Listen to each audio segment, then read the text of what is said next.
नमस्कार दोस्तों, स्वागत है आपका कक्षा प्लस पर।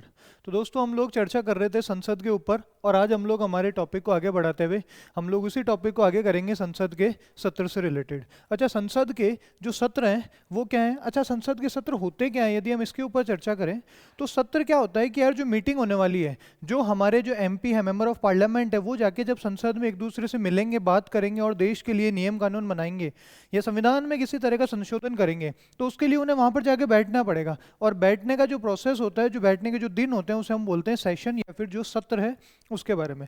तो मेनली हमारे यहाँ पे भारतीय संविधान के हिसाब से बताया गया है कि यार लगभग आपको साल में 2 बार सत्र करना होगा मिनिमम। मिनिमम मतलब कि मैक्सिमम जो गैप होना चाहिए दो सत्र के बीच में वो कितना होना चाहिए? 6 महीने का होना चाहिए। तो 6 महीने के बाद में एक और सत्र और एक और 6 महीने बाद में, तो दो होने चाहिए।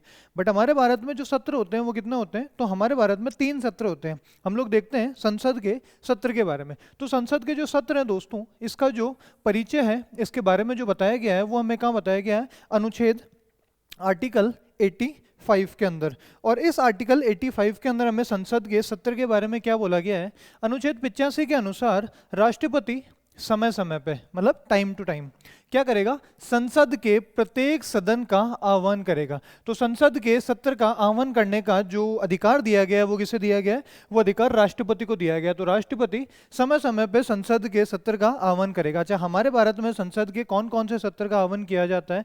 तो भारत के अंदर प्रतिवर्ष हमारे यहाँ पे 3 सत्रों का आह्वान किया जाता है। 3 सत्र कौन से? एक हम लोग बोलते हैं बजट सत्र, एक अपन बोलते हैं मॉनसून और एक हम लोग बोलते हैं शीतकालीन। इसको हम लोग एक सिंपल सी ट्रिक के साथ में BMW के साथ में याद कर सकते हैं। B से हो गया आपका बजट सेशन, उसके बाद में M से हो गया आपका मॉनसून सेशन और W से हो गया आपका विंटर सेशन। तो हमारे जो संसद है उसके 3 सेशन होते हैं, बजट, मॉनसून और winter. BMW, budget, monsoon, winter. Budget सत्र, मॉनसून सत्र और शीतकालीन या विंटर सत्र। अच्छा, हम लोग चर्चा करें कि यार बजट सत्र जो है तो वो लगभग फरवरी से लेकर मई के बीच में होता है। मॉनसून जैसे ही हमारे बारिश की शुरुआत होती है जुलाई से लेकर सितंबर, और विंटर हमारे सर्दियों में नवंबर से दिसंबर के बीच में। ऐसे हमारे यहाँ पे 3 सत्र होते हैं। संसद के एक सत्र की अंतिम बैठक और आगामी सत्र की प्रथम बैठक, पहले सत्र की अंतिम बैठक और आगामी सत्र की प्रथम बैठक के लिए नियत तारीख के मध्य 6 माह से अधिक अंतर नहीं होना चाहिए। मतलब कि अगर आज एक मीटिंग हुई है संसद की और फिर सेकंड मीटिंग होगी, तो फर्स्ट मीटिंग और सेकंड मीटिंग, जो फर्स्ट सेशन और सेकंड सेशन है, इन दोनों के बीच का जो गैप है वो कितना होना चाहिए? तो दोस्तों वो गैप मैक्सिमम कितना होना चाहिए? वो गैप मैक्सिमम ज़्यादा से ज़्यादा 6 महीने होना चाहिए। 6 महीने से ज़्यादा नहीं होना चाहिए। मतलब भारतीय संविधान कहता है कि कम से कम आप साल में 2 सत्र तो करोगे, बट हमारे यहाँ पे 3 सत्र होते हैं, जिसे हमने BMW, बजट, मानसून और विंटर के नाम से याद किया। अच्छा, इन्हीं के अंदर अलग अलग तरह की जो संसदीय कार्रवाई है वो हमारे संसद के अंदर जो हमारे सांसद लोग हैं, हमारा जो मंत्रिमंडल है, उनके द्वारा की जाती है। यदि हम लोग आगे देखें और हम लोग चर्चा करें आगे संसद के सत्र के बारे में, तो हम लोग देखेंगे दोस्तों कि संसद के अंदर होता क्या है, या संसद के बारे में हम लोग और चर्चा करें तो संसद का स्थगित करने का अधिकार किसके पास होता है? और संसद को आह्वान करने का अधिकार या फिर उसके सत्र को आह्वान करने का अधिकार किसके पास होता है? अच्छा, सत्र को जो बुलाया जाता है तो वो अधिकार किसके पास होता है? राष्ट्रपति के बाद। भारत का जो प्रेसिडेंट होता है उनकी आज्ञा से ही संसद के सत्र का आह्वान किया जाता है, संसद के सत्र की मीटिंग बुलाई जाती है। सब एक फॉर्मेलिटी का पार्ट है जो इंडियन कॉन्स्टिट्यूशन के अकॉर्डिंग राष्ट्रपति की शक्ति के अंदर या उनकी पावर के अंदर आता है। जबकि संसद के सत्र को स्थगित, जैसे कि हमारा सत्र था बजट, मानसून और विंटर। बजट सेशन में जो भी हमें चर्चा करनी थी बजट पे, हमने भारतीय जो भी बजट था उसका निर्माण किया। अच्छा, इंडियन कॉन्स्टिट्यूशन में वर्ड बजट मेंशन नहीं है, वहां पे जो वर्ड लिखा है वो है एनुअल फाइनेंशियल स्टेटमेंट। जो हम लोग वार्षिक वित्तीय जो भी चीजें बताई गई है उसके बारे में जो वर्ड है वो है एनुअल फाइनेंशियल स्टेटमेंट, बजट से रिलेटेड। तो जब सेशन खत्म हुआ तो खत्म हो गया ये बोलेगा कौन? तो सत्र को स्थगित करने का जो काम है वो कौन करेगा? तो पीठासीन अधिकारी। पीठासीन अधिकारी मतलब लोकसभा के अंदर होता है अध्यक्ष और राज्यसभा के अंदर कौन होता है? सभापति। अच्छा, राज्यसभा के जो सभापति होते हैं वही हमारे देश के क्या है? वही हमारे देश के वाइस प्रेसिडेंट है, उपराष्ट्रपति है। अच्छा, बुलाता कौन है? राष्ट्रपति। और स्थगित कौन करता है? उनके जो पीठासीन अध्यक्ष होते हैं लोकसभा और राज्यसभा के अंदर, वो इसे स्थगित करते हैं। यदि हम लोग आगे देखें तो दोनों सदनों की संयुक्त बैठक कब होती है? तो आर्टिकल जो है, अनुच्छेद जो है 108, उसके अंदर संयुक्त बैठक का प्रावधान है। पहला सदन से साधारण विधेयक पारित होकर दूसरे सदन में जाने पर यदि दूसरा सदन विधेयक को अस्वीकार कर देता है अथवा ऐसे संशोधन करे जिससे पहला सदन सहमत ना हो। मतलब सर, अगर हम लोग लेमन लैंग्वेज में सोचें तो देखो, जैसे एक बिल है, ये बिल किसी एक सदन से, जैसे हम लेते हैं कि बिल लोकसभा से पास हुआ और अब ये लोकसभा से पास होने के बाद में कहां पर जाएगा, लोकसभा से पास होकर ये जाएगा राज्यसभा के अंदर। और जब ये राज्यसभा के अंदर जाएगा तो जब राज्यसभा इसे पास करेगा तो ये बिल क्या बन जाएगा, एक्ट बन जाएगा। बट सपोज करो कि यार राज्यसभा ने इस बिल को पास नहीं किया, इसको होल्ड करके रख दिया, या इस बिल के ऊपर किसी तरह का कोई जवाब नहीं दिया, या फिर इसमें संशोधन करने के लिए इसे फिर से भेज दिया, तो ऐसे के अंदर क्या आ जाएगा, बैकलॉग आ जाएगा, ये बिल जो है ये अटक जाएगा, ये बिल पास नहीं हो पाएगा। इसका मतलब कि डिस्प्यूट की कंडीशन आ जाएगी। तो ऐसा कंडीशन जब क्या होता है कि बिल किसी एक सदन से तो पास हो गया लेकिन दूसरे सदन में जाके अटक गया, अब उस बिल को पास करना जरूरी है, तो इसके लिए क्या करना पड़ेगा, दोनों को एक साथ एक जगह बैठाना पड़ेगा और पूछना पड़ेगा कि बताओ कि भाई तुम्हें क्या क्या तकलीफ है और तुम क्या क्या संशोधन चाहते हो। अच्छा, ऐसी जो मीटिंग है, इस मीटिंग को क्या बोलते हैं, इस मीटिंग को हम लोग बोलते हैं ज्वाइंट सेशन। ज्वाइंट सेशन मतलब संयुक्त बैठक। संयुक्त बैठक के बारे में बताया कहाँ है, तो भारतीय संविधान के अनुच्छेद 108 के अंदर देखो, इमरजेंसी 108 इमरजेंसी नंबर। तो इमरजेंसी में संयुक्त बैठक बुलाई जाती है जब क्या आता है, कोई बैकलॉग आ जाता है, जब कोई टकराव की कंडीशन आ जाती है। तो 108 संविधान के अनुच्छेद के अनुसार संयुक्त बैठक बिठाई जाती है। और संयुक्त बैठक जो है उसको बुलाएगा कौन, तो संयुक्त बैठक राष्ट्रपति के द्वारा बुलवाई जाती है। देखो हम जो लिखा है उसे पढ़ते हैं कि सदन के पहले सदन में साधारण विधेयक पारित होने से दूसरे सदन में जाने पर यदि दूसरा सदन क्या करता है, दूसरा सदन अस्वीकार कर दे, उसे या तो अस्वीकार कर दे या फिर उसमें ऐसे संशोधन के लिए बोले जिससे पहला सदन सहमत न हो, जिससे पहला सदन क्या हो, एग्री ना करे, अथवा दूसरा सदन विधेयक पर 6 माह तक चर्चा न हो, दूसरे सदन में उस विधेयक को होल्ड करके रख ले और 6 माह तक किसी तरह की कोई चर्चा नहीं करे, तो ऐसी कंडीशन के अंदर क्या होगा, मतभेद उत्पन्न होगा, प्रॉब्लम आएगी, कॉन्फ्लिक्ट होगा। और इन्हीं कॉन्फ्लिक्ट को सॉल्व आउट करने के लिए ये लोग क्या करेंगे, सोचेंगे कि यार अब है ना सबको एक जगह बैठाते हैं, एक ही कमरे में लोकसभा और राज्यसभा दोनों के बंदों को बैठाते हैं, सारे सांसद को एक साथ लेके आते हैं और फिर चर्चा करते हैं कि यार आप लोग इस बिल के अंदर क्या क्या पॉसिबल चेंजेस करना चाहते हैं। तो ऐसी जो मीटिंग होगी उसको हम लोग संयुक्त बैठक या फिर ज्वाइंट मीटिंग या ज्वाइंट सेशन के नाम से जानेंगे। अच्छा, इसके अंदर होता क्या है, तो ऐसे मतभेदों का संयुक्त बैठक में समाधान किया जाता है। कौन से मतभेद, जो कि लोकसभा और राज्यसभा दोनों के अंदर किसी प्रॉब्लम का कोज बने, वो मतभेद जिसके अंदर किसी बिल से रिलेटेड किसी एक सदन ने उसको पास नहीं किया और वो बिल वहां पर जाके अटक गया और उसको पास करना जरूरी था, किसी कानून को बनाना जरूरी था लेकिन उसके ऊपर चर्चा नहीं की जा रही है, तो ऐसे के लिए एक संयुक्त बैठक बिठाई जाएगी, दोनों को एक ही जगह बिठाया जाएगा। और जब दोनों सदन को, लोकसभा राज्यसभा के सभी बंदों को एक साथ बैठाया जाएगा तो उस समस्या का क्या किया जाएगा, संयुक्त बैठक के अंदर समाधान किया जाएगा। अच्छा, इसको बुलाएगा कौन संयुक्त बैठक को, तो मैंने भी आपको बताया कि अनुच्छेद 108 के अंदर इसके बारे में बताया गया है कि आप लोग संयुक्त बैठक बिठा सकते हो, लेकिन बिठाएगा कौन, तो राष्ट्रपति को संयुक्त बैठक आमंत्रित करने का अधिकार है। कौन बुलाएगा, क्वेश्चन आता है, बहुत इंपॉर्टेंट है कि ज्वाइंट सिटिंग कौन बुलाता है, तो ये अधिकार भारतीय संविधान के अनुच्छेद 108 के अनुसार किसे दिया गया है, ये अधिकार राष्ट्रपति को दिया गया है। तो राष्ट्रपति को संयुक्त बैठक बिठाने का अधिकार है। कि सर राष्ट्रपति ने बोला कि भाई लोकसभा वाले इधर आके बैठेंगे, ठीक है सर, लोकसभा वाले आ गए, राज्यसभा वालों को बोला, राज्यसभा वाले भी आ गए, लेकिन सर अब लड़ाई फिर आएगी कि लोकसभा के अंदर जो मॉनिटर था, जो स्पीकर था, जो हेड था उसका नाम था स्पीकर, और राज्यसभा के अंदर जो था वो हमारे वाइस प्रेसिडेंट थे जिनको हमने चेयरमैन बोला था। तो सर अब यहाँ पे इस संयुक्त बैठक जो होगी इसके अंदर दोनों में से कौन बंदा है जो इसको लीड करेगा, क्या राष्ट्रपति इसे लीड करेगा क्या, तो ज्वाइंट सेशन जब होगा तो उस ज्वाइंट सेशन को लीड करने का काम, उस ज्वाइंट सेशन को संभालने का काम, या फिर वहां पे जो स्पीकर का रोल प्ले करेगा वो कौन होगा, तो वो अध्यक्षता कौन करेगा इसकी अध्यक्षता दोस्तों लोकसभा अध्यक्ष द्वारा की जाएगी। फिर से देखो, ज्वाइंट सेशन कब बुलाया जाता है, जब भी चांस ऑफ कॉन्फ्लिक्ट होते हैं तब ज्वाइंट सेशन बुलाया जाता है। ज्वाइंट सेशन कौन बुलाता है, तो संविधान के अनुच्छेद 108 के अनुसार ज्वाइंट सेशन को राष्ट्रपति बुलाता है, और ज्वाइंट सेशन की मीटिंग को जो लीड करता है वो कौन होता है, तो वो लोकसभा का अध्यक्ष होता है। लोकसभा अध्यक्ष द्वारा इसको लीड किया जाएगा, इसके अंदर मॉनिटरिंग की जाएगी। संयुक्त बैठक में निर्णय दोनों सदनों के उपस्थित और मतदान करने वाले कुल सदस्यों के बहुमत द्वारा किया जाएगा। संयुक्त बैठक में निर्णय कैसे किया जाएगा कि दोनों सदन के जो भी लोग आए हैं वो वहां पे उपस्थित हैं और वो लोग क्या करेंगे, मतदान करेंगे। मतदान मतलब वोटिंग करेंगे, और वोटिंग करके जब बहुमत आएगा, जब मेजोरिटी आएगी, तो मेजोरिटी से डिसीजन लिया जाएगा कि यार अब हमें इसके किसकी तरफ जाना है, या फिर ज्यादा लोग क्या जाते हैं उसके अकॉर्डिंग उस बिल में जो भी पॉसिबल चेंजेस है वो किए जाएंगे। अब तक केवल 3 विधेयक पर ही संयुक्त बैठक आयोजित हुई है। ये कई बार थ्योरी में क्वेश्चन दे दिए जाते हैं कि अब तक संयुक्त बैठक कितने विधेयक पर हुई है, तो अब तक केवल 3 विधेयक पर हुई है। अच्छा, संयुक्त बैठक में डिसीजन कैसे लिया जाता है, तो मेजोरिटी बहुमत के द्वारा लिया जाता है। संयुक्त बैठक बुलाता कौन है, तो वो राष्ट्रपति बुलाता है। और संयुक्त बैठक में टीम को लीड कौन करता है, टीम के ऊपर चर्चा कौन करता है, फिर आपके सामने जो भी डिबेट और डिस्कशन हो रहा है उसके अंदर मॉनिटरिंग कौन करता है, तो वो लोकसभा के अध्यक्ष करते हैं। और अभी लोकसभा अध्यक्ष कौन है, श्रीमान ओम बिरला जी। तो ये संयुक्त बैठक के बारे में हमने चर्चा की। अब हम लोग आगे बढ़ते हैं, तो हम लोग देखेंगे कि विधेयक के प्रकार कौन कौन से होते हैं। कि सर विधेयक तो वहां पर गया, लेकिन विधेयक होते कैसे कैसे हैं। तो विधेयक कई तरह के हो सकते हैं दोस्तों। विधेयक के अंदर हम लोग देख सकते हैं कि विधेयक हो सकता है सरकारी विधेयक, विधेयक हो सकता है गैर सरकारी विधेयक। एक बार हो सकता है कोई बिल जो सरकारी हो, कोई हो सकता है गैर सरकारी हो। अच्छा, और भी अलग अलग तरह के हो सकते हैं। एक हम बोल सकते हैं कि वित्त विधेयक हो सकता है, और एक हो सकता है गैर वित्त विधेयक। तो 4 तरह के हो सकते हैं। फिर से देखो, पहला हो गया सरकारी विधेयक, अगला हो गया गैर सरकारी विधेयक, एक हो गया हमारे पास वित्त विधेयक फाइनेंशियल बिल, और एक हो गया नॉन वित्त विधेयक। वित्त क्या होता है, जिसके अंदर मनी रिलेटेड टॉपिक्स के ऊपर चर्चा की जाती है। इसे हम लोग क्या बोलते हैं, तो इसे हम मनी बिल के नाम से जानते हैं। किस नाम से जानते हैं, मनी बिल के नाम से। तो ये मनी बिल के ऊपर ये चीजें हम लोग अलग अलग तरह के बिल ला सकते हैं। अच्छा, सरकारी और गैर सरकारी जो विधेयक होते हैं इनको हम लोग साधारण विधेयक बोलते हैं। साधारण विधेयक मतलब सिंपल बिल्स।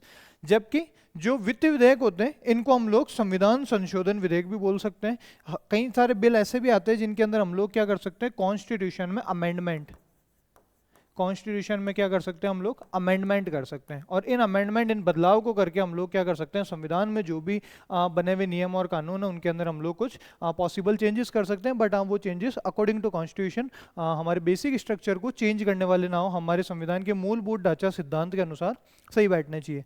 फिर हम लोग ऐसे कुछ चेंजेस कर सकते हैं। तो विधेयक कितने प्रकार के होते हैं, हमने विधेयक पे चर्चा की।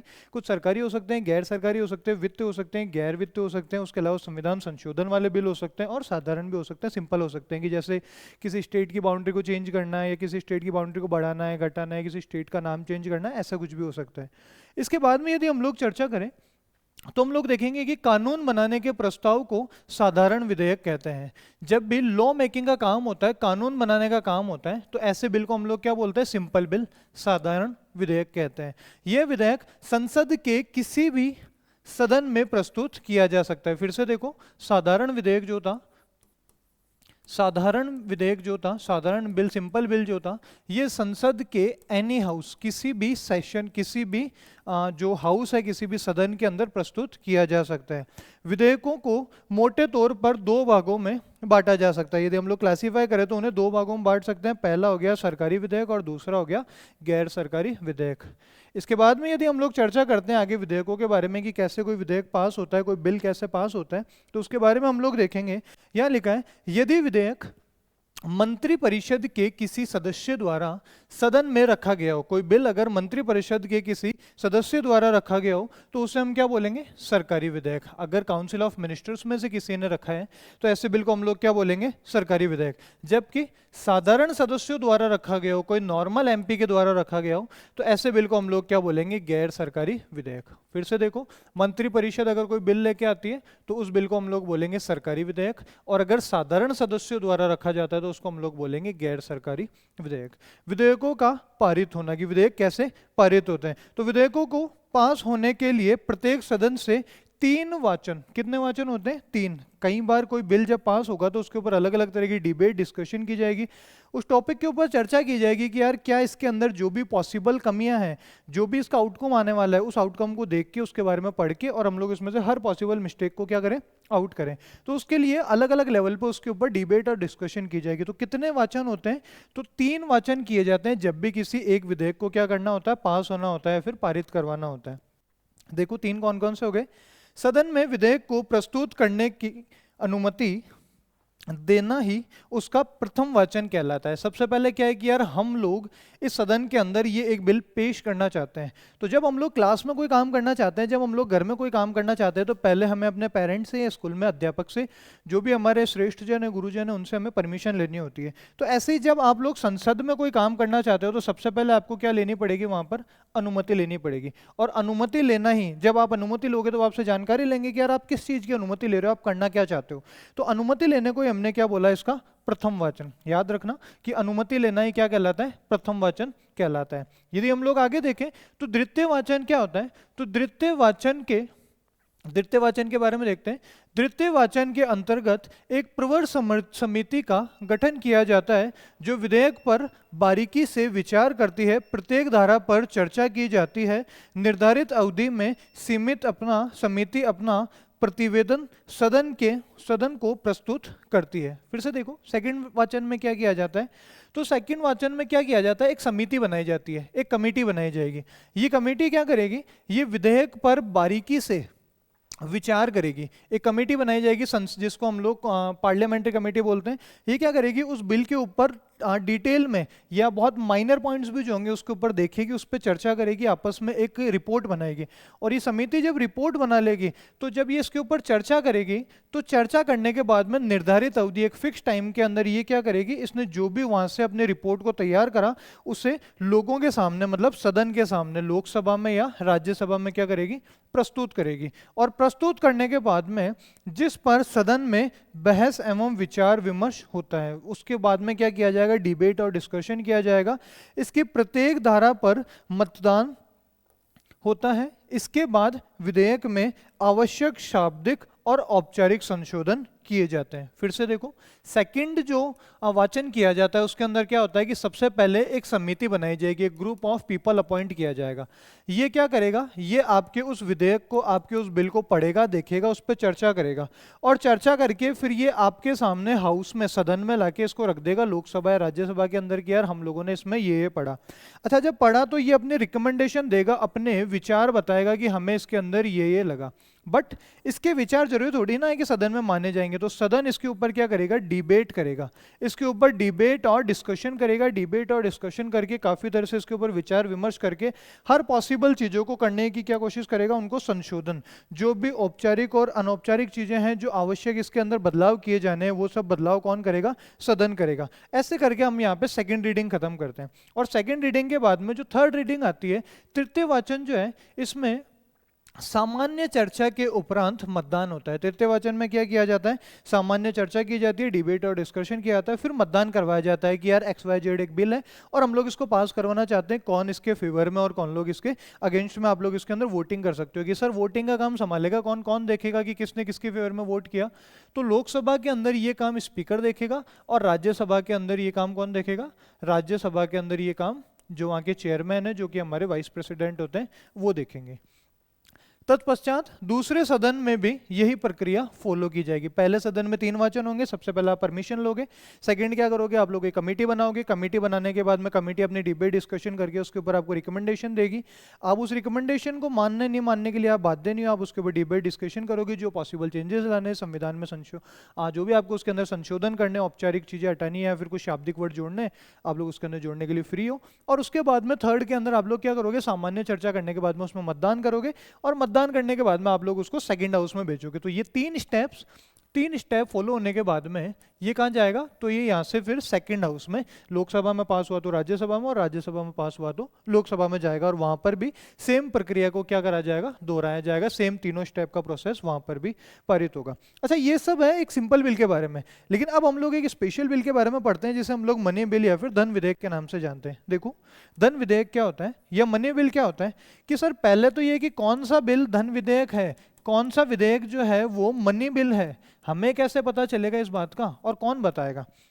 तो देखते हैं दोस्तों, धन विधेयक को परिभाषित, जो इसकी परिभाषा है वो कहाँ लिखी है, अनुच्छेद 110 में लिखी गई है। इसकी परिभाषा कहाँ लिखी है, 110 के अंदर लिखी गई है। वह इसकी प्रक्रिया का वर्णन, इसका जो वर्णन है कि धन विधेयक कैसे पास होगा, ये कहाँ लिखी है, 109 में लिखी है। याद रखना है कि मनी बिल से रिलेटेड जो आर्टिकल्स हैं वो कौन से हैं, तो वो है 109 जिसके अंदर प्रक्रिया बताई गई है, और 110 में इसके बारे में परिभाषित किया गया है।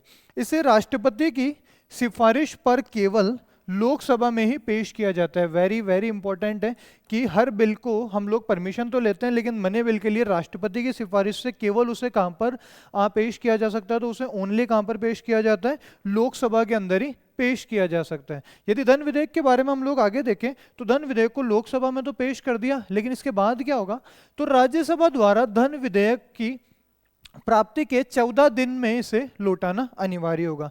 कि सर मनी बिल आया, हमने क्या करा सर, मनी बिल को पास किया, हमने उसे राष्ट्रपति से पूछ के लोकसभा में भेज दिया, लोकसभा वालों ने बोला कि ठीक है यार हमें कोई तकलीफ नहीं है, इस बिल को हम लोग क्या करते हैं, पास करते हैं। इसके बाद में सर रूल कहता है कि ये सेकंड हाउस में जाएगा, तो ये कहाँ जाएगा, राज्यसभा के अंदर। अब सर राज्यसभा क्या इसे पास करेगा या नहीं करेगा, तो लिखा है कि राज्यसभा प्राप्ति के कितने दिन बाद, 14 दिन बाद में, 14 दिन बाद इसे लौटाना अनिवार्य है। इसका मतलब राज्यसभा क्या करेगा, 14 डेज में इसे पास करेगा। कि सर 14 डेज में पास नहीं किया और बोला कि मुझे और टाइम चाहिए, तो यदि अगर ये 14 डेज में पास नहीं करता है तो अन्यथा इसे दोनों सदनों में पास माना जाएगा। अगर ये 14 डेज से ज्यादा टाइम लेता है तो हम लोग क्या मानेंगे कि ऑटोमेटिकली ये क्या हो चुका है, पास हो चुका है। इसका मतलब मनी बिल से रिलेटेड जो ज्यादा पावर है वो किसके पास में है, वो लोकसभा के पास में, और लोकसभा मनी बिल को पास करेगी, राज्यसभा के पास में आता है फॉर्मेलिटी के लिए, 14 दिन में पास करते तो ठीक है, वरना फिर अपने आप ऑटोमेटिकली उसे क्या माना जाता है, पास माना जाता है। धन विधेयक अनिवार्य रूप से सरकारी विधेयक ही होता है, गैर सरकारी नहीं। इंपॉर्टेंट है कि धन विधेयक कैसा विधेयक होता है, सरकारी बिल होता है, गवर्नमेंट बिल होता है, गैर सरकारी नहीं होता। सरकारी कौन से होते हैं, जिन्हें किसी मंत्री के द्वारा पेश किया जाता है। गैर सरकारी कौन से होते हैं, जिन्हें कोई नॉर्मल जो मेंबर है, नॉर्मल जो एमपी हो सकता है उसके द्वारा पेश किया जाता है। लेकिन यहाँ पर कोई ना कोई मंत्री होना चाहिए, काउंसिल ऑफ मिनिस्टर से हो सकता है, खुद प्रधानमंत्री हो सकते हैं, कोई दूसरा मंत्री हो सकता है, वो धन विधेयक पास करेगा। तो आपको इतना समझ में आया। इसके बाद में यदि हम लोग चर्चा करें तो हम लोग इन बिल्स की चर्चा में आगे देखेंगे, और हम लोग देखते हैं कि यार धन विधेयक व साधारण विधेयक में अंतर क्या होता है। जैसे आपको कुछ समझ में आया होगा थोड़ा थोड़ा, कि धन विधेयक वो होता है जिसे राष्ट्रपति से पूछ के डायरेक्ट लोकसभा में भेजा जाता है, जबकि साधारण विधेयक को लोकसभा और राज्यसभा दोनों में भेजा जा सकता है। धन विधेयक को जो है किसी मंत्री, मतलब वो सरकारी विधेयक होता है, उसे किसी मंत्री की सहायता से स्टार्टिंग की जाती है उसकी, जबकि साधारण विधेयक क्या होता है, उसे कोई भी सरकारी या गैर सरकारी दोनों ही कर सकते हैं। पढ़ लेते हैं थोड़ा ताकि और अंडरस्टैंडिंग क्लियर हो जाएगी। सबसे पहले देखते हैं किसके बारे में, धन विधेयक के बारे में। तो धन विधेयक के बारे में क्या बताया है, ये केवल कहां पर होगा, लोकसभा के अंदर प्रस्तुत किया जाएगा। पहला पॉइंट कि कहां पर, केवल लोकसभा में प्रस्तुत किया जाएगा। दूसरा पॉइंट है कि भैया राष्ट्रपति की अनुमति, राष्ट्रपति से आपको पूर्व में अनुमति ली जाएगी, उससे प्रस्तुत किया जाएगा। तो ये दूसरा पॉइंट है, राष्ट्रपति की पूर्व अनुमति से या आवश्यक होनी चाहिए इसके लिए। तीसरा पॉइंट है कि इसके लिए संयुक्त बैठक नहीं की जा सकती है। संयुक्त बैठक मतलब एक कॉमन मीटिंग नहीं बुलाई जा सकती है, उसके अलावा दूसरे बिल में बुलाई जा सकती है, लेकिन धन विधेयक में ऐसा कुछ नहीं किया जा सकता। चौथा है कि यार राज्यसभा क्या करेगी, इसे पास करेगी कितने दिन में, अधिकतम 14 दिन के अंदर, और अगर नहीं करती है तो हम लोग मानेंगे कि यार ये अपने आप पास हो चुका है। अच्छा, राष्ट्रपति जो है इसे पुनर्विचार के लिए नहीं लौटा सकता है।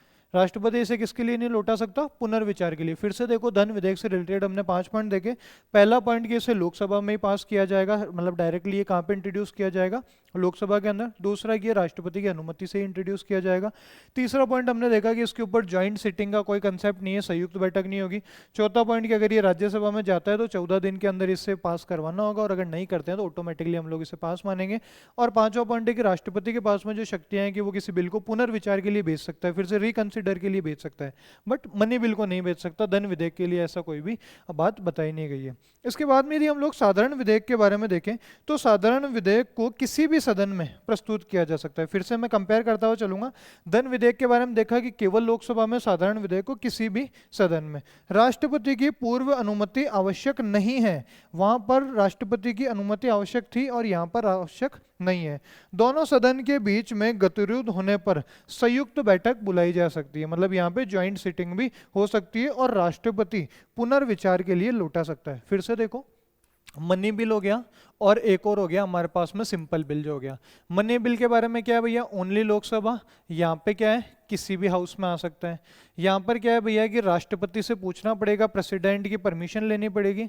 यहाँ पर कोई परमिशन लेना जरूरी नहीं है, आप अपने हिसाब से भी ऐसा बिल इंट्रोड्यूस कर सकते हो। इसके बाद में क्या है कि राज्यसभा 14 दिन के अंदर पास करेगी ही करेगी, लेकिन इसके अंदर क्या है कि जरूरी नहीं है, राज्यसभा चाहे तो होल्ड भी कर सकती है। होल्ड कर लिया तो अब क्या होगा, तो यहाँ पे ज्वाइंट सेशन बुलाया जा सकता है, लेकिन यहाँ पे किसी तरह का कोई ज्वाइंट सेशन नहीं आएगा। और आखिरी पॉइंट क्या है कि यहाँ पर जो प्रेसिडेंट है वो इससे वापस रिकंसिडर के लिए नहीं भेज सकता, पुनर्विचार के लिए नहीं भेज सकता है, लेकिन यहाँ पर जो है रिकंसिडर भी किया जा सकता है, रिकंसिडर भी किया जा सकता है। तो ये मोटे मोटे हम लोगों ने धन विधेयक और साधारण विधेयक के अंदर क्या देखा, कुछ अंतर देखा। इसके बाद में यदि हम लोग आगे चर्चा करते हैं तो हम लोग देखते हैं संविधान संशोधन विधेयक क्या होता है। कि कई विधेयक ऐसे होते हैं जिसके अंदर संविधान पे संशोधन किया जाता है, बदलाव किया जाता है। तो ऐसे बिल कैसे आएंगे, तो भारतीय संविधान के आर्टिकल 368 के अंदर संविधान संशोधन के बारे में वर्णित है। कई बार क्वेश्चन आता है डायरेक्टली कि कौन से आर्टिकल के हिसाब से हम लोग संविधान में संशोधन कर सकते हैं, तो आर्टिकल 368, आर्टिकल 368 के जरिए हम लोग संविधान में संशोधन कर सकते हैं। संविधान संशोधन की शक्ति केवल संसद को ही दी गई है, केवल संसद जो है वो संविधान में संशोधन कर सकती है। और संशोधन होगा कैसे, या फिर कभी संविधान में संशोधन करना हो तो उसके लिए क्या प्रोसेस होगा, तो संशोधन दो प्रकार का होता है दोस्तों। एक होता है आपके पास में विशेष बहुमत के द्वारा, और एक आपके पास में होता है सिंपल। अच्छा, मैं इसको ऐसे आपको इजी लैंग्वेज में बताता हूँ। एक होता है आपके पास में सिंपल मेजॉरिटी द्वारा, और एक होता है आपके पास में स्पेशल मेजॉरिटी द्वारा। कि एक तो एक ही साधारण तरह से पास किया जा सकता है कि भाई 50% लोगों ने बोल दिया, 50% प्लस 1 ने बोल दिया, तो ठीक है यार, किसी में बदलाव किया जा सकता है। एक होता है स्पेशल कि यार यहाँ पे 50% नहीं चलेगा, कुछ ज़्यादा चलेगा। तो ये दो तरह की मेजोरिटीज़ कौन सी होती है संविधान में संशोधन करने के लिए, तो हमने एक देखा कि सिंपल बहुमत के द्वारा, और एक होता है विशेष बहुमत के द्वारा। एक तो गया सिंपल बहुमत के द्वारा, एक होता है विशेष बहुमत के द्वारा। कि सर विशेष बहुमत क्या होता है, विशेष बहुमत का अंतर होता है सिंपल से कि यहाँ पे क्या होता है 2/3 ऑफ प्रेजेंट एंड वोटिंग होना चाहिए। कि जितने भी लोग बैठे हैं और जो वोट डाल रहे हैं उसका 2/3 लोग क्या कहना चाहिए, हाँ कहना चाहिए। मतलब परसेंटेज में देखें तो लगभग 66.66% लोग हाँ कहने चाहिए कि पास कर दो। यहाँ पे कितना था 50% प्लस 1 की। सर क्या 66% थोड़ा सा ज़्यादा होने से क्या हम लोग बोल देंगे क्या कि ये विशेष बहुमत है। इसके अलावा हाफ ऑफ द स्टेट्स का भी रेक्टिफिकेशन मिलना चाहिए। मतलब कि अगर आपके यहाँ पे 28 राज्य हैं तो 28 में से 14 राज्य कहने चाहिए कि ठीक है यार आप लोग इस बिल को क्या कर सकते हो, पास कर सकते हो। तो हो गया स्पेशल कि यार आपको 14 स्टेट्स, आधे स्टेट्स की भी हाँ चाहिए कम से कम, और उसके अलावा आपको 2/3 ऑफ प्रेजेंट एंड वोटिंग की उस दिन जो सदन में आए उनमें से 2/3 लोग क्या कहना चाहिए, हाँ कहना चाहिए कि ठीक है यार आप ऐसा बिल पास कर सकते हो। तो ये हम लोग विशेष बहुमत बोलते हैं इसको। नोट करके लिखा हुआ है कि संविधान के कुछ प्रावधानों में संशोधन संसद के दोनों सदनों के साधारण बहुमत से भी किया जा सकता है, जिसका वर्णन आर्टिकल 368 में नहीं बल्कि संविधान के अन्य अनुच्छेदों में किया गया है। तो आर्टिकल 308 में संविधान संशोधन के बारे में बताया गया, लेकिन जब सिंपल बिल पास होता है तो उसके बारे में कहीं और बताया गया है। और यहाँ पे हमें बताया गया है कि जो विशेष बहुमत है वो जब भी कॉन्स्टिट्यूशन में अमेंडमेंट करेंगे तो कॉन्स्टिट्यूशन में अमेंडमेंट से रिलेटेड जो आर्टिकल है वो कौन सा, आर्टिकल 368। इसके बाद में यदि हम लोग चर्चा करें, इसको और डिटेल में थोड़ा देखते हैं, तो हम लोग देखेंगे कि ये विधेयक संसद के किसी भी सदन में लाया जा सकता है। कौन सा विधेयक, ये विधेयक मतलब कौन सा, अमेंडमेंट वाला। अमेंडमेंट मतलब संविधान संशोधन वाला। ये संसद के किसी भी सदन में लाया जा सकता है। मनी बिल कहाँ पे लाया जा सकता था, धन विधेयक ओनली लोकसभा के अंदर। ये संसद के किसी भी सदन में लाया जा सकता है। इसके लिए संयुक्त बैठक का प्रावधान नहीं है। यहाँ पे संयुक्त बैठक मतलब ज्वाइंट सेशन या ज्वाइंट सिटिंग नहीं की जा सकती। यहाँ पर ज्वाइंट सिटिंग का कोई प्रावधान नहीं है, अर्थात दोनों सदनों में अलग अलग पास करना जरूरी है, दोनों सदनों में सेपरेटली इसे पास करना पड़ेगा। राष्ट्रपति इस पर हस्ताक्षर करने से इनकार नहीं कर सकता। मतलब कि राष्ट्रपति को इस पर साइन करना ही होगा, क्योंकि संसद ने उसे पास कर दिया, तो राष्ट्रपति इस पर साइन करने के लिए मना नहीं कर सकता, उसे साइन करना ही पड़ेगा, अपना रेक्टिफिकेशन देना ही होगा। राष्ट्रपति इस पर हस्ताक्षर करने से इनकार नहीं कर सकते। और ये कब किया हमने, तो ये संविधान में हमने चेंज किया। इनिशियल फेज के अंदर क्या होता था कि सरकार कुछ करती थी तो राष्ट्रपति संविधान संशोधन में मना करते, लेकिन भारतीय संविधान के अंदर संशोधन लाया गया, और संशोधन था 24वां संविधान संशोधन अधिनियम 24th कॉन्स्टिट्यूशन अमेंडमेंट एक्ट 1971। और इसके जरिए बोला गया कि अब जो है राष्ट्रपति इसके अंदर किसी तरह के संशोधन के लिए हमें मना नहीं कर सकता, हम लोग इसके अंदर संशोधन कर सकते हैं। इसके बाद में यदि हम लोग देखें तो राज्यसभा की लोकसभा के समान स्थिति कैसी है, फिर राज्यसभा और लोकसभा में कुछ कॉमन चीजें क्या क्या हैं। तो कॉमन चीजें क्या हैं कि विधि निर्माण के संबंध में दोनों ही क्या कर सकते हैं, लॉ मेकिंग का काम कर सकते हैं, विधि का निर्माण कर सकते हैं। सेकंड पॉइंट क्या है, संविधान संशोधन के संबंध में कि अगर कॉन्स्टिट्यूशन में अमेंडमेंट करना हो, कॉन्स्टिट्यूशन अमेंडमेंट एक्ट लाना हो, तो भी इसका राइट किसको है, दोनों को, ये लोकसभा और राज्यसभा दोनों को है। राष्ट्रपति के निर्वाचन या महाभियोग में, मतलब कि अगर इलेक्शन करना हो प्रेसिडेंट का, प्रेसिडेंट को इलेक्ट करना हो उसके अंदर, प्लस या फिर उसका इम्पीचमेंट करना हो, इम्पीचमेंट मतलब कि उसको हटाना हो, उसका महाभियोग करना हो, तो भी उसके अंदर लोकसभा और राज्यसभा दोनों क्या कर सकती है, पार्टिसिपेट कर सकती है। उपराष्ट्रपति को पद से हटाए जाने के अंदर भी सेम दोनों की पावर्स है। ये अपन देख रहे हैं कि दोनों की कॉमन पावर क्या है, लोकसभा और राज्यसभा की। तो पहली थी कि विधि बनाने में, लॉ मेकिंग प्रोसेस में, दूसरी संविधान में अमेंडमेंट करने के अंदर, चेंज करने के अंदर, तीसरी राष्ट्रपति के निर्वाचन में उसको हटाने के अंदर, और चौथी है कि उपराष्ट्रपति को भी पद से हटाए जाने के अंदर।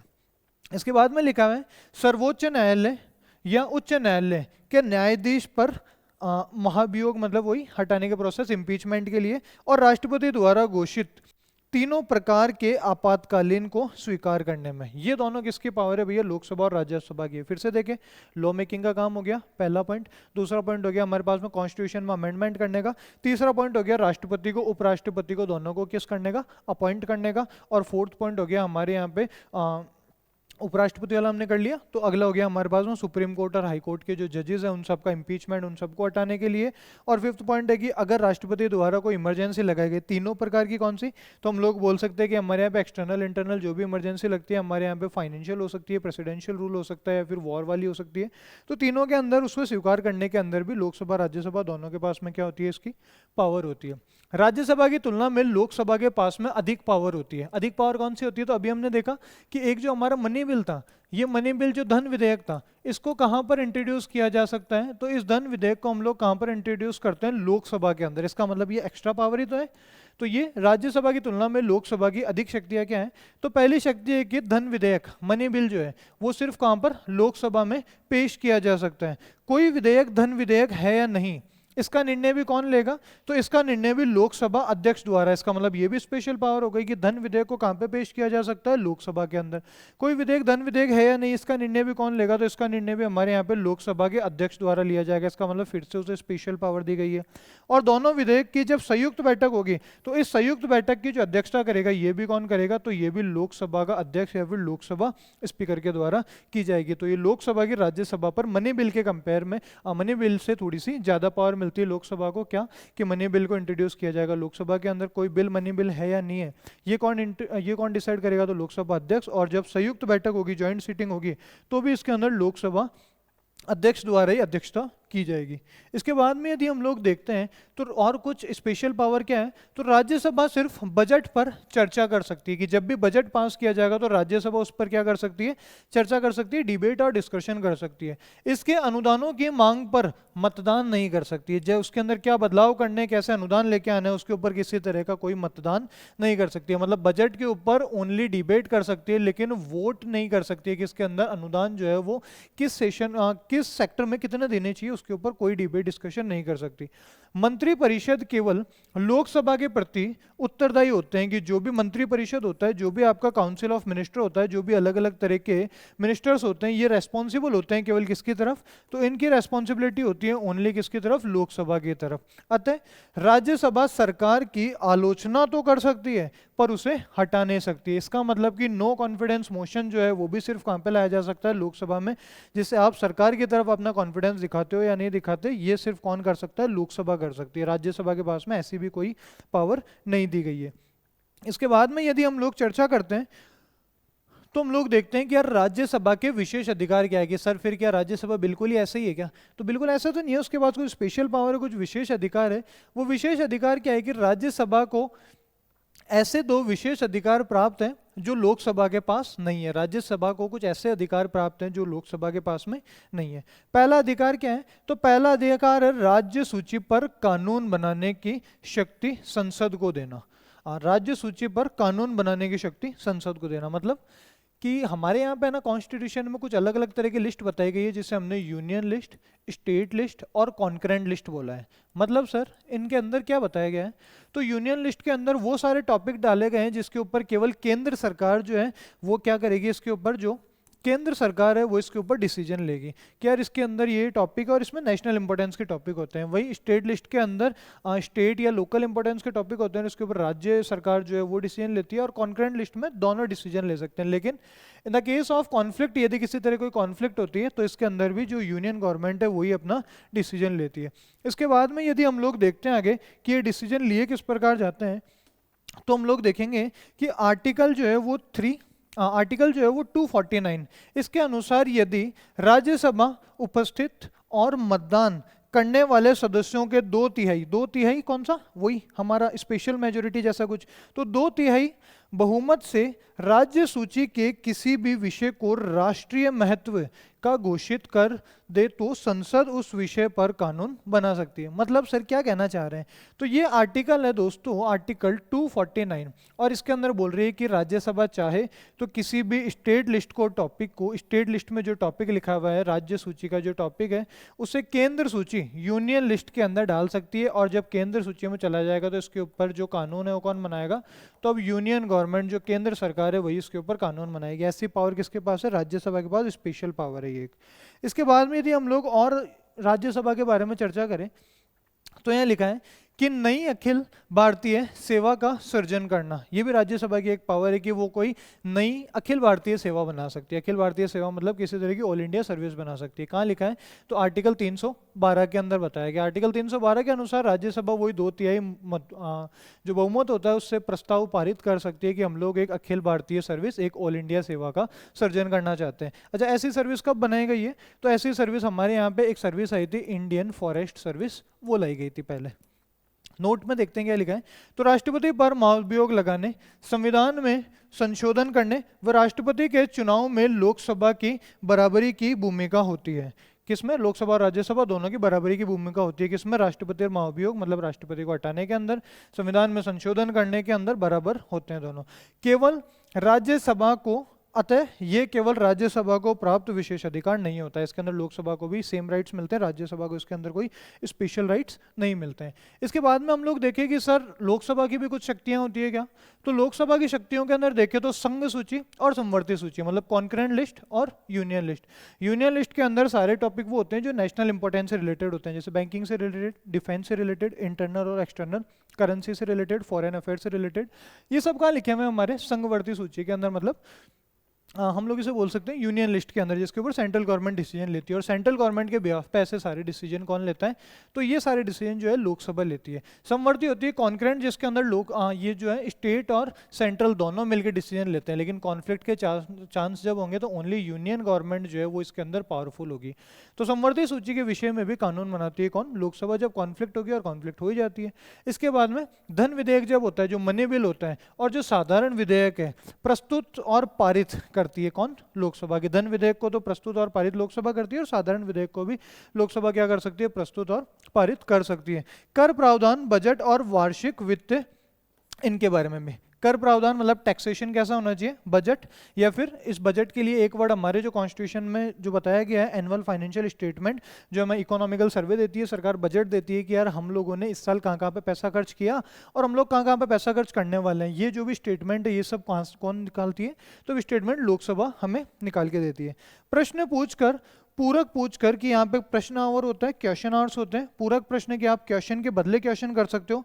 प्रस्ताव लाकर, और अविश्वास प्रस्ताव। अविश्वास प्रस्ताव क्या होता है? कि नो कॉन्फिडेंस मोशन, कि आज हमें हमारी सरकार के अंदर अगर लोग चाहते हैं कि यार प्रधानमंत्री मोदी जी को हम लोग हटाना चाहते हैं, फिर उनकी जगह किसी और को प्रधानमंत्री बनाना चाहते हैं, तो लोकसभा के अंदर एक जादुई आंकड़ा होता है जिसे हम लोग 273 बोलते हैं, क्योंकि ये आधा नंबर होता है, 50% नंबर प्लस 1 होता है।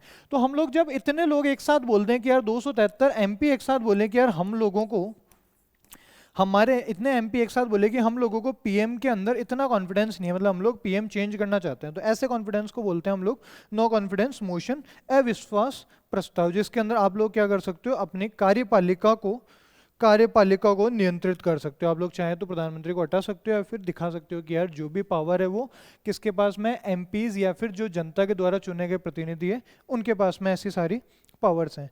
इसके बाद में यदि हम लोग चर्चा करते हैं तो संविधान में संशोधन भी कौन करती है, तो लोकसभा की ये भी एक पावर है। आपातकाल की घोषणा को स्वीकार करती है कौन, लोकसभा। राष्ट्रपति और उपराष्ट्रपति का चुनाव कौन करवाती है, तो लोकसभा। इसके अंदर भी अपना वोट डालती है राष्ट्रपति और उपराष्ट्रपति के अंदर। सेम इसके अंदर राज्यसभा भी अपनी वोटिंग करती है। सर्वोच्च न्यायालय और उच्च न्यायालय कि यदि न्यायाधीशों को हटाना होगा, उनके ऊपर इम्पीचमेंट का प्रोसेस चलाना होगा, राष्ट्रपति के इम्पीचमेंट का प्रोसेस चलाना होगा, तो भी लोकसभा का उसके अंदर इंपॉर्टेंट रोल होता है।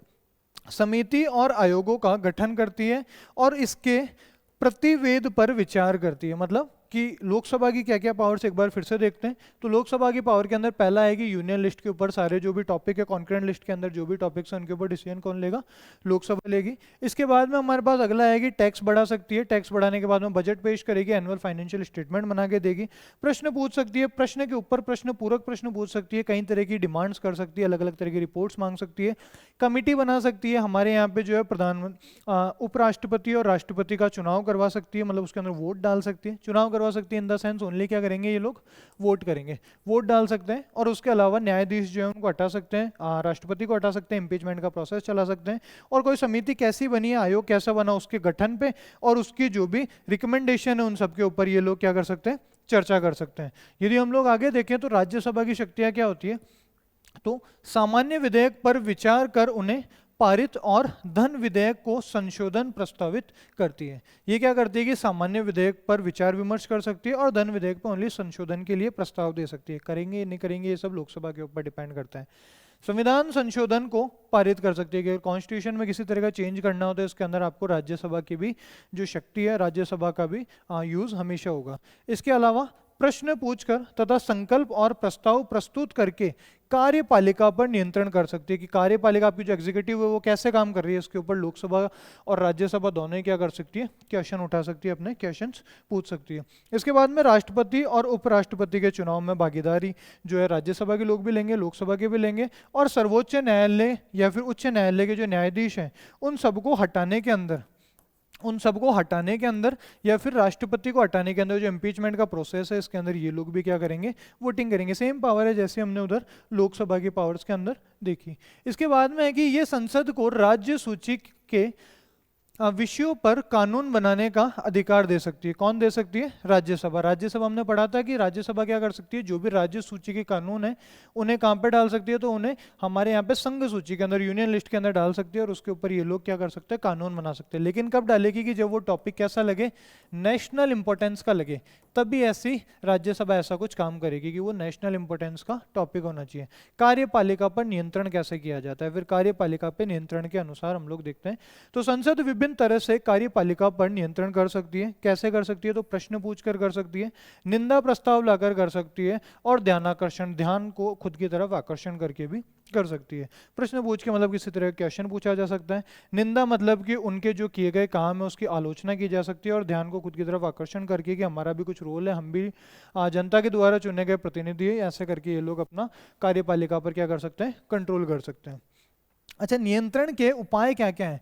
जब निंदा प्रस्ताव लाया जाएगा तो नियंत्रण कैसे किया जाएगा, तो पहला है अविश्वास प्रस्ताव कि आप लोग नो कॉन्फिडेंस मोशन पास करो। आप डायरेक्ट क्या कर सकते हो, जो प्रधानमंत्री उससे बता सकते हो कि यार आप लोग हमारे कारण हैं, हम लोग आपके कारण नहीं है, क्योंकि हम लोग जनता के द्वारा चुने गए एक रिप्रेजेंटेटिव हैं और हम लोग जनता को डायरेक्टली रिप्रेजेंट कर सकते हैं। यदि किसी तरह का सरकार के द्वारा कोई काम गलत किया जा सकता है तो नो कॉन्फिडेंस मोशन यहाँ पे पास किया जा सकता है, किसके द्वारा, सदन या संसद के द्वारा।